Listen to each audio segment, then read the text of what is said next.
Nigerian living in Atlanta, and I'm in the ComfiZone. So I've been in the arts for quite some time. I studied at Temple Tyler School of Art. It was a 5-year program, Bachelor of Architecture.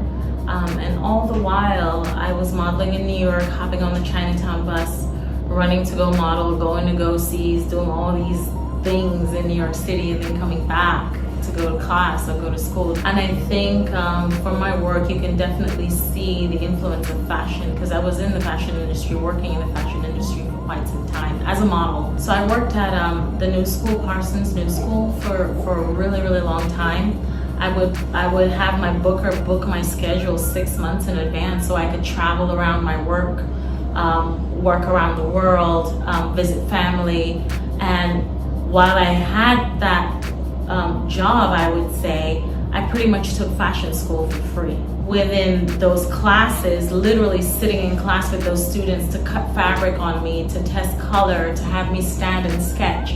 I learned so much about color, vibrancy, pattern, fabrics, textiles. And in my work, while it's very organic and I kind of let things flow, it's minimalist, there's a lot of influence with the way I handle balance and color from what I learned in free fashion school. I always found myself gravitating towards things that will put me in rooms with artists and put me in rooms with creators. In terms of inspiration, I think in the way that we love, it shows through my work. There's a delicacy there. There's intent, structure.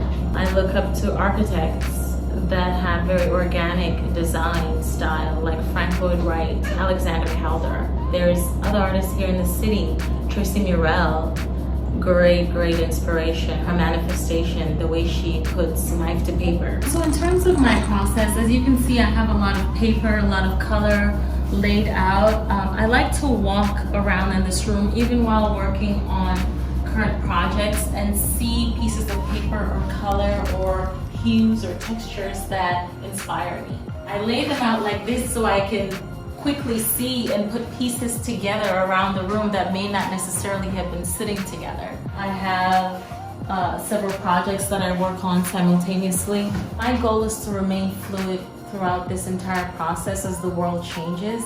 I think we should be open and kind of ready to flow with what comes naturally. Even in times when I create pieces around trauma, you still find that lining of hope.